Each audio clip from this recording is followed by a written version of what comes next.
আয়নাঘর শব্দটা শুনলে যে কারোরই শিউরে ওঠার কথাই। আর এই আয়নাঘরের সন্ধানই নাকি পাওয়া গেছে শেখ মুজিবের ধানমন্ডি ৩২ নং বাড়িতে। এমন খবরেই সয়লাভ ফেসবুক সহ বিভিন্ন সামাজিক যোগাযোগ মাধ্যম।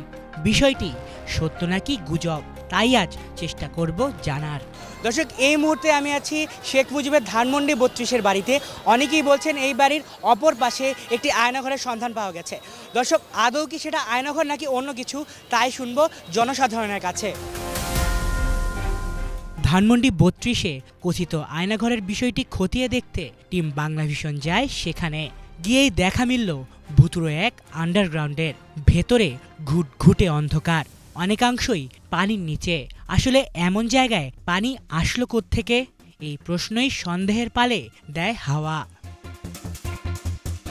এখানেই নাকি পাওয়া গেছে চুল এবং রক্ত মাখা প্যান্ট। তবে কি সেখানেই ছিল হাসিনার টর্চার সেল? যদিও শনিবার সেখানে উপস্থিত ডুবুরিদের কাছ থেকে জানা গেল ভিন্ন কথা। এখানে সবাই বলতেছে আয়নাঘর, আমরা দেখতে আইছি।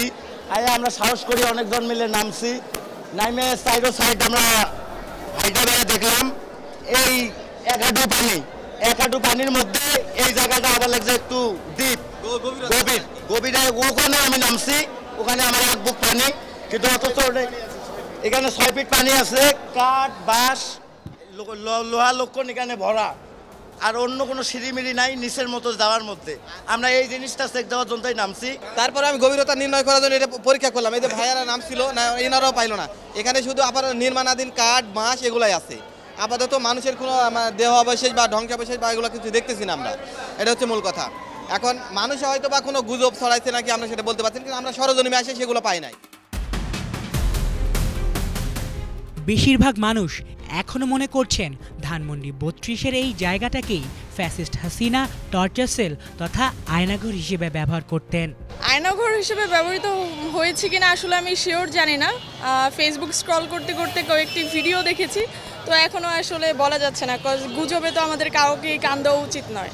আমি তো টিভিতে যেরকম দেখেছি এরকম তো কিছু দেখলাম না। পুরাটা নিচে পানি অনেক গভীর, কিন্তু খন্ড খন্ড করে ভাগ করা। আচ্ছা, আপনার কি মনে হয় এটা কি আয়নাঘর নাকি গাড়ি রাখার গ্যারেজ? আমার কাছে এটা তো গ্যারেজ হতে পারে না, কোনো প্রশ্নই আসে না এটা গ্যারেজ হওয়ার। এটা নিশ্চয়ই আমাদের সবার কাছেই মনে হইতেছে এটা আয়নাঘর। তো ভিডিও দেখে এই যে এখানে যে এক্সকাভেটর দিয়ে করা হচ্ছে ওটা দেখি আসলে দেখতে আসছি যে আসলে এইখানে ভিতরে কি আছে। তো নিচে গেলাম, নিচে আরও সিঁড়ি আছে কিন্তু পানিতে ভর্তি, যার ফলে বোঝা যাচ্ছে না।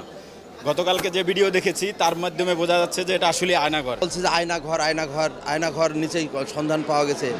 যার তাদের কথা শুনে আমি আসলাম, এসে দেখছি যে আসলে পৃথিবীর ইতিহাসে স্বৈর শাসক বলতে অনেক শাসককে আমরা পৃথিবীর ইতিহাসে পড়েছি, কিন্তু এই ধরনের নিকৃষ্টতম স্বৈর শাসক কোনো ইতিহাসে আমরা পাইনি। এই যে আজকে যে ঘরটা এখানে দেখছি, এই ঘরটা আসলেই তো এখানে যে কোনো মানুষ এখানে থাকতে পারে না। আর এই আয়নাঘরের ভিতরে মানুষকে নিয়ে আসে নির্যাতন করে এখানে রাখতো, বছরের পর বছর মাসের পর মাস এখানে রেখেছে, সেটা আমরা শুনেছি এবং দেখেছি। আর এই যে তার প্রমাণ, এই যে নিচে যে এই ঘরে পানি জমে আছে, এটা তো আসলেই একটা নির্জন ঘর। এখানে এই নির্যাতন করত।